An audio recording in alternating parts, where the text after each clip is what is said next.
You know, distracted driving accidents, well, they happen far too often. And it's something our next guests see all the time, and they'd like to see less of it. And that's why the partners at Shafer Swartz have launched a Ditch the Distractions campaign to help raise awareness and hopefully save some lives. Now, those gentlemen are here this morning to share more about it. Welcome to the mix. We've got David Shafer and Matt Swartz. Good morning, guys. Thanks for having us, Todd. Absolutely. This is an important campaign, Ditch the Distractions. Obviously, we see those road signs all the time that tell us these stats. Why did you guys get involved with this?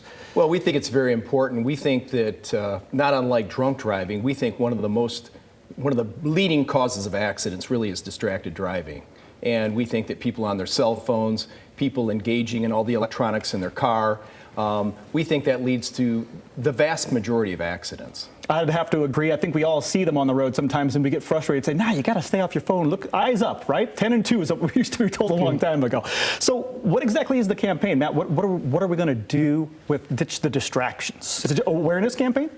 Yeah, that's exactly right. I mean, based on what we do and what we see every day, certainly the vast majority of the cases that we see, somebody's distracted by something, whether it's going through a red light or a stop sign. There's usually a reason for that. And so, as you know, the law has recently passed that requires everyone to drive hands-free, and we think that's a very good idea.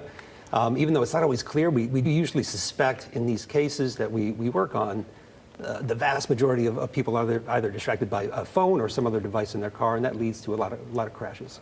Well, so you guys see this every day in your practice, and you'd like to see, as I mentioned, probably less of this in your practice. So what is the scope, the length? How long are we taking this awareness campaign? Are we reaching the whole state with this? What would you like to see happen? What's the end goal here? Well, the end goal is something that would actually affect our business, but we'd be happy about that, and that is to have people be more mindful of it. I think even when we're on our phones, hands-free, we're distracted, although the law allows you to drive hands-free. I think what we'd like to see is more and more awareness, especially in those who are younger drivers, recognizing that you shouldn't be on your phone or you shouldn't be playing with the radio when you're in heavy traffic. I mean, we were late coming here today because of an accident, and I do think that accidents do occur because people are either on their phones or they're messing around with the electronics in their vehicle. Now, you guys have you both mentioned this law a couple of times. Let's break that down. Can we bust into the specifics of what exactly that law is?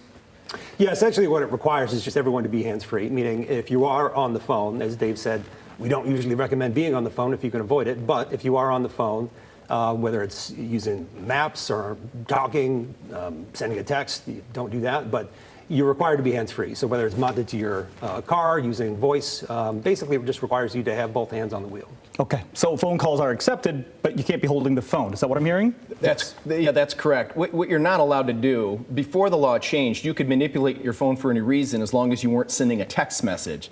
But think about how silly that is. Because if you got pulled over, you could simply say to the officer, I wasn't sending a text message. I was, calling somebody, or I was sending an email, or I was Facebooking. Believe it or not, you could do all of those things before the law changed. Now you can't have the phone in your hands, so there can't be any equivocation about what you were doing. All right, if it's in your hands, you're busted, all right? If they've stated they got proof, that's not going to go well for you. So you see injuries, and you're local. I mean, injury lawyers, plenty of them out there, right. But you guys are local, right here in town. What sets you guys apart from all those that we see on TV?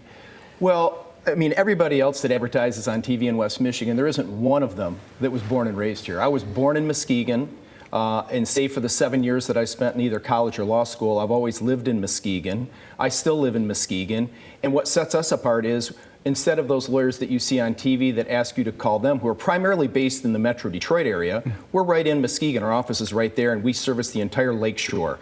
And we try to stay in that lane of servicing the entire lakeshore. But when Matt and I get called, it's Matt or I that go out and meet with the actual client. It's Matt or I that actually handle the case, unlike many of these other lawyers from Detroit that are simply brokering these cases or having one of any number of associates handling the case. That's amazing. Talk about personal attention. I mean, the name that's on the wall is the name that's coming to see you. I mean, that's pretty good. So you've seen these things.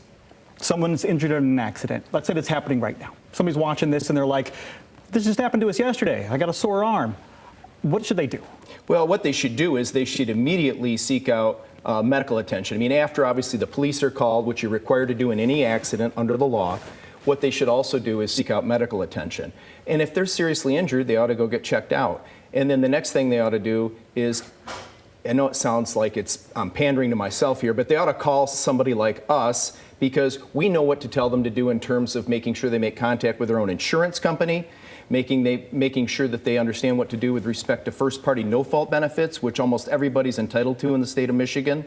And they ought to just really protect their rights. And if they call us, I mean, we can tell them what their rights are, even if they don't have a case. That's exactly right, because most of us in an accident aren't even thinking about that. Their rights, the law, probably don't even know that. So to have someone who has that expertise and has a heart, that's what we're talking about here. Shafer Swartz, lawyers with a heart. Yeah, they'd see less business, but there'd be more lives saved. And if that's you need a lawyer, maybe you should check them out. WeMakeItRight.com, or you can call that local number. Yeah, a Muskegon number, as you heard. They're local, 231-722-2444.